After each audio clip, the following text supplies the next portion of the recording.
नमस्कार, स्वागत है आपका मगरा न्यूज पर। आज की ताजा खबरों की इस अपडेट में बात करेंगे देश भर की तमाम बड़ी और काम की खबरों के साथ ही सरकार की ओर से आज लिए गए कुछ महत्वपूर्ण फैसलों जारी किए गए कुछ नए नियमों की। तो बुलेटिन की बात करते हैं पहली खबर से। तो रेल यात्रियों के लिए खुशखबरी, अब इन ट्रेनों में कम हुआ है किराया, 50 किलोमीटर के लिए देने होंगे केवल 10 रुपए।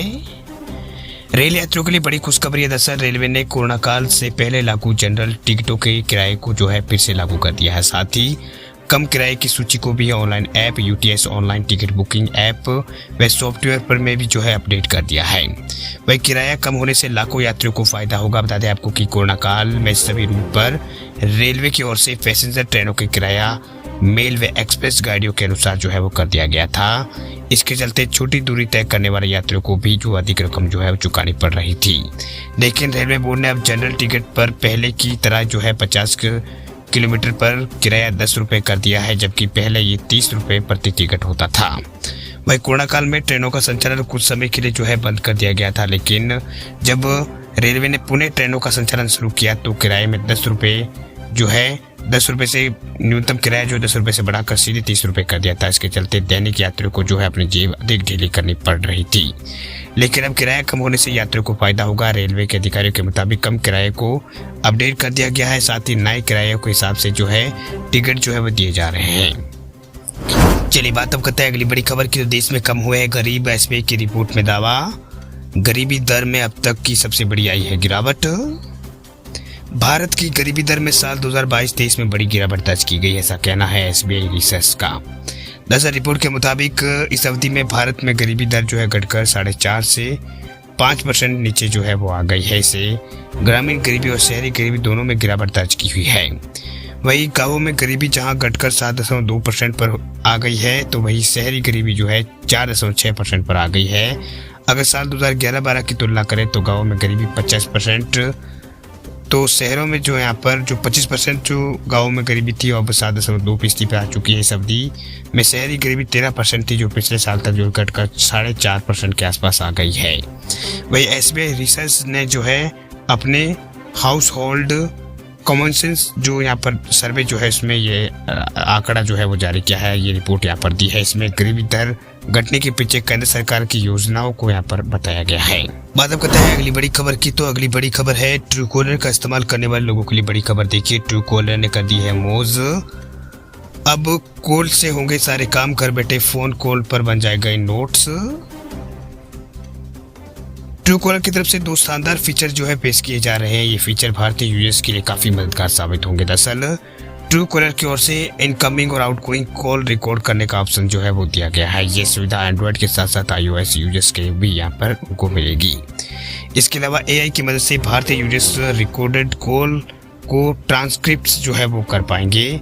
मान लीजिए कि आपको कोई दूसरे आपको कोई दूसरी भारत में कॉल यहाँ पर करता है, तो उसे अपनी लोकल भाषा में ट्रांसक्रिप्ट वो आप यहाँ पर कर पाएंगे। इससे उन लोगों को फायदा होगा जो यहाँ पर वक्त कॉलिंग करते हैं।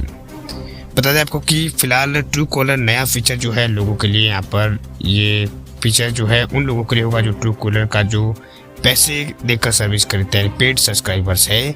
ये ऐप बेस्ड सर्विस होगी, मतलब इस फीचर का इस्तेमाल करने के लिए आपको अलग से पैसे देने होंगे। इसमें ऐप में ही कॉल रिकॉर्डिंग ट्रू की सुविधा यहाँ पर ट्रू कॉलर की सुविधा मिलेगी, यानी इनमें ऐप में ही कॉल रिकॉर्डिंग ट्रू कॉलर की सुविधा मिलेगी। साथ ही इस कॉल रिकॉर्डिंग को कोई थर्ड पार्टी ऐप है उसमें इस्तेमाल वो नहीं कर पाएगा, यानी थर्ड पार्टी ऐप्स में इन कॉल रिकॉर्डिंग को इस्तेमाल नहीं कर पाएगा। ये ट्रू कॉलर की ओर से जानकारी वो दी गई है। तो कंपनी ने ये यहाँ पर कॉलर्स के लिए अच्छी खबर वो फिलहाल दी है। चलिए बात अब करते हैं अगली खबर की। तो अब इस राज्य में आरक्षण नीति में हुआ है बड़ा बदलाव, सरकार ने जारी कर दिया है गजट नोटिफिकेशन। महाराष्ट्र में सरकारी नौकरियों में अब शिक्षा में 10% आरक्षण GR यानी गजट नोटिफिकेशन को सरकार की ओर से जारी कर दिया गया है। यानी नोटिफिकेशन सरकार की ओर से जारी कर दिया गया है। मराठा समाज के लोग अब सरकारी नौकरियां और शिक्षा में आरक्षण का लाभ ले सकते हैं। बता दें आपको कुछ दिन पहले ही महाराष्ट्र विधानसभा ने शिक्षा एवं सरकारी नौकरी में मराठा समुदाय को 10% आरक्षण प्रदान करने वाले विधेयक को पारित किया था, जिसके बाद गजट नोटिफिकेशन भी वो जारी कर दिया गया है। बता दें आपको कि विधेयक में ये प्रस्ताव भी किया गया है कि एक बार अक्सर लागू हो जाने के बाद 10 साल बाद इसकी समीक्षा जो है वो की जा सकती है। इससे व्यापक कामयाब में लगभग 2.5 करोड़ परिवारों को शामिल किया गया है। राज्य में मराठा समुदाय की आबादी 28% है। वहीं गरीबी रेखा से नीचे जीवन यापन करने वाले कुल मराठा परिवारों में से 21% के पास पीले राशन कार्ड है। ये राज्य की औसत जो है 1704% अधिक है। चलिए बात अब करते हैं अगली बड़ी खबर की। तो सड़क परिवहन मंत्रालय ने दी है राहत। 29 तारीख तक बढ़ाई है ड्राइविंग लर्नर और कंडक्टर लाइसेंस की वैलिडिटी। सड़क परिवहन मंत्रालय ने ऐसे लोगों को बड़ी राहत दी है जिनकी ड्राइविंग लाइसेंस और यहाँ पर लर्नर लाइसेंस और कंडक्टर लाइसेंस की वैलिडिटी खत्म हो रही थी। अब वैलिडिटी जो है 29 तारीख तक के लिए यहाँ पर बढ़ा दी गई है। वही सड़क परिवहन और राजमार्ग मंत्रालय की ओर से ये सर्कुलर जारी किया गया है और जानकारी दी है। वही सड़क परिवहन और हाईवे मंत्रालय ने सर्कुलर में कहा है कि सारथी पोर्टल में इंफ्रास्ट्रक्चर से जुड़े कारणों के चलते जो है आवेदक को 31 जनवरी से 12 फरवरी के बीच जो है लाइसेंस लिस्टेड सर्विस हासिल करने में दिक्कतों का सामना उनको करना पड़ा था। इसी को देखते हुए जो है ये बड़ा फैसला लिया गया है। सर्कुलर के मुताबिक आरटीओ ऑफिसेज में भीड़ कम करने और सर्विसेज को चालू रखने के लिए पोर्टल पर ऑनलाइन सर्विसेज को आंशिक रूप से नागरिकों के लिए डिसेबल कर दिया गया था, जिसे आरटीओ ओवरलोड समस्या के रूप में ऑनलाइन सेवाओं को बंद करने के चलते आवेदक फीस पेमेंट करने, आवेदन लाइसेंस रिन्यूअल जैसी सेवाओं के लिए आवेदन करने और लर्नर लाइसेंस के लिए स्लॉट बुक कराने और ड्राइविंग स्किल टेस्ट के लिए आवेदन जो है वो नहीं कर सके।